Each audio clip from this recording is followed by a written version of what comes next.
everyone, Rare Mod Reviews here, and today we will be reviewing the high-grade expansion set for the Windam and Dagger L.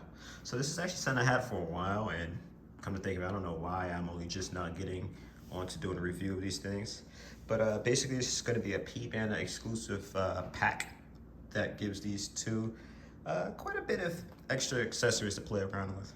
Now first and foremost, I'm going to say that this does work for the P-Banda exclusive Strike Dagger. However, I've decided not to include that guy into this review here. One, because it's unnecessary, and two, the Strike Dagger is a P-Banda variant of the Dagger L here.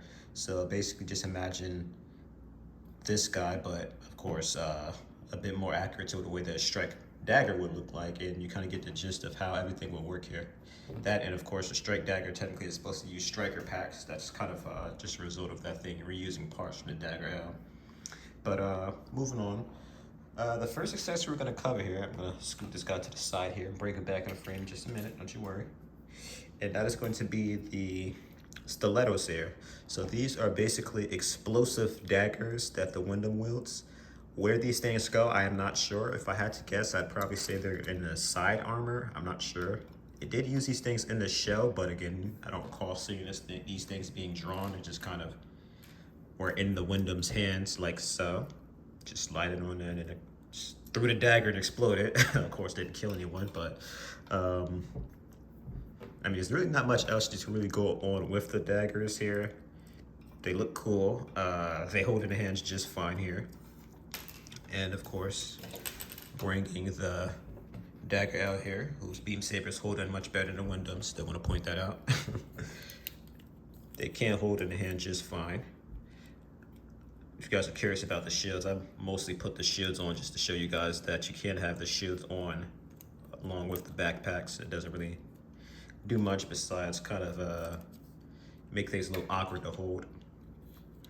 So actually, now that I think about it, I'm just going to take the shields out. Now, one other thing I wanted to go over with the stilettos there, just want to get these shields out of the way, is if you have an action base, well, there's actually a 4. 5 will work too, though. You will get these, this little part here, as you see, the little claw type thing. And if you get this in just right, you actually will be able to hold these daggers in. Like I said, just right, so it might take a little fiddling. So naturally it will want to droop like this, but if you fool around with it enough, I have done it off camera before. There we go. Nice, got it nice and easy there. You can have it with an effect of this thing flying, so naturally if you were to get one of these guys airborne, you'd be able to kind of pull something off, or heck, you don't even need to really get him airborne. You just kind of have him posed to the side with it. If not, maybe, I don't know, something like this. So you kind of have the effect of him throwing a dagger there.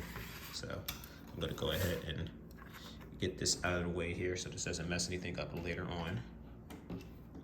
So moving on here, of course, the draw of this kit, or should I say these kits, are the fact that they have this striker pack system. So anything with a striker pack, this includes the L strike, of course. I do not have the high grade L strike, so I cannot show that one off, but they have this nice little attachment point here, and anything with the same kind of connection like so, we'll be able to just peg right on in.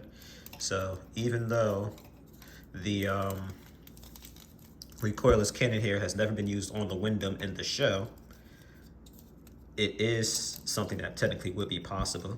So you just want to wedge that thing on in like so, and voila, now you have the Windam here with the extremely long recoilless cannon. So long, like, it is very tough to fit this thing on the frame there, but it is possible.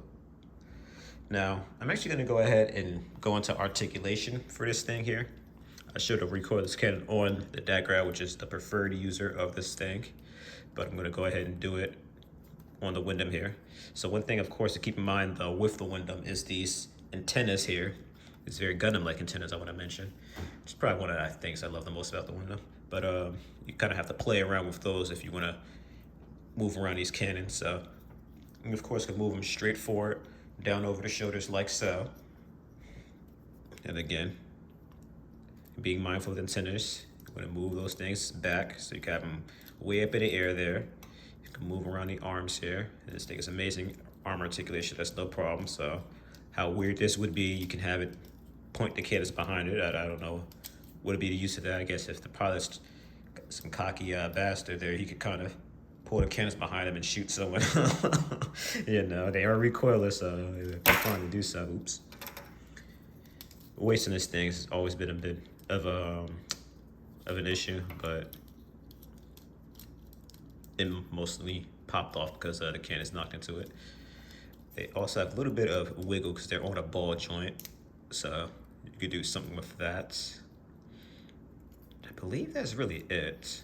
I don't think there's really anything else with this thing you can do. I'm trying to think this thing had, I don't believe it had any other gimmicks to it. It's really just a bit of articulation with it there. But moving on along, I'm gonna take this backpack off.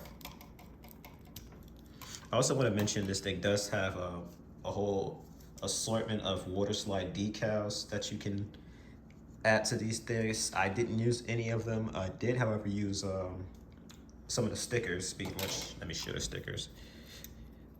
One thing I can also say right now that I just found out is for some reason, I don't know what it is, this thing really likes the Windam because this thing stuck onto the back almost like glue. Actually, off screen just took off the piece of the backpack that kind of wedged onto it and put it back on there. But moving on here. The stickers on the sides of the guns here, those are blue, nice little clear blue. And then going on to the nuke accessory here, which I'll go over in a second. These were on a sticker sheet. They didn't tell you to put them anywhere, but I decided to put them on the side of them just because I believe they showed this as Signia on the show. And if you didn't know, these things shoot nukes, so it's only fitting to have a little nuclear warning sign there. But I'm actually going to do articulation on this thing on its own here, as opposed to connecting it to the suit. So as you can see, this little connection point here has a wide range of movement. I believe that's over 180. When it's not connected to anything, 360 there. Two big old ball joints, so these things can move all over the place. And it's also another independent swivel here. I guess I kind of went over that, huh? Yeah, I think I did actually, but again, I just want to kind of show off how movable this thing is. And actually, while I have the recoilless cannon out on its own again, much like the nuclear striker packer, crazy wide range of movement here. It's just not as big. It's longer than this thing. I want to show that off, of course, but not as many joints. I also want to mention, if you guys couldn't tell, although this thing is very long, it's actually pretty light, so these two guys can support them pretty nicely. The Dagger L is a bit more structurally stable, as although on the Seed Destiny timeline, the Dagger L came first and the Windam came after. They actually did it backwards. They released the Windam first, the Dagger L after. So as a result, the Dagger L is a bit more refined in construction than the Windam. As you can see, this thing's a brick. Flop this thing all around, nothing's moving. I do that with the Windam. He's a little loose, and if I keep this up, this waist part here will snap off. So again, I reviewed both of these eons ago. Both great kits. It's just you might want to tighten up the Windam a little bit here. That'll really kind of help with a lot of flaws. And again, I want to mention this beam saber. I lost one because these things keep falling off. I meant to tighten this thing up a while ago. I honestly should have. I would have still had two beam sabers, but those are definitely falling hazards. So getting on with it, I'm gonna show the nuclear pack on the Dagger just for the heck of it. So again, the nuclear pack is a lot bigger and heavier, but you can't get him to stand, mostly by kind of, if you can make it out there, pushing the legs far back like so to kind of help distribute the weight a little bit better there. But otherwise, when you do so, it does hold things off just fine. Now, ironically, when you have the cannons there forward like so, now you kind of have to straighten them up a little bit. And as you can see here, he stands up just fine. Now, when we get onto the Windam here, that's where things get a bit trickier. Oh, And again, you gotta mind those antennas there, so be careful of the antennas. I've learned many times before, some other kits I have, you don't mind these antennas, something will eventually snap off. Now, despite the fact that Windam's a little looser, I honestly find that he holds the nuclear packs a bit easier than the Dagger. Although I think that's attributed to, one, the fact that he has a bit more weight on his legs due to these boosters here. And two, well, I mean, he's kind of supposed to be using these. If you haven't watched Sea Destiny, this thing literally debuted on the show using these weapons of mass destruction here, the nuclear packs. But one cool thing about this pack that kind of trumps it over the recoilless cannons, besides the fact that it's a bit more articulation to it, is also the fact that it has a nice little gimmick here where it can simulate it launching a missile. So how you do that is simply by pulling this red tab on the side like so. And then there's these little pieces on the tops and the bottom here. You push that forward, and as you can see there, the missile kind of slides forward. So I'm gonna push that back in, just so you guys can see that off again. And another awesome thing about it is there's actual missiles in there that come out. And that's a nice bonus effect. This piece here can also come out, because this is kind of like a little, I guess you'd call it a tube or something that keeps the missiles from sliding out or whatever. I mean, this thing was used in space in the show, so naturally, even with space, you have this thing flying out, the missile kind of float out on its own, so you need something to keep it in there. So of course, just you can see the comparison between having this little plug here in and out. And again, just want to kind of have a little nice 3D effect, this thing popping out for you guys there. So it's just a very nice effect. I love the fact that they did that. So this allows you to do a lot of cool poses and whatnot, having the missiles on various limbs. And again, if you have an action base, you could probably pull some nice things off. I haven't tried holding one of the missiles up with this little claw thingy, but hey, maybe I might just try that out. Well, I get my final verdict here, because honestly, I don't think there's really much else to cover with this thing. So naturally, I also want to mention both sides can do it, and both pieces can unplug as well, if you guys are curious.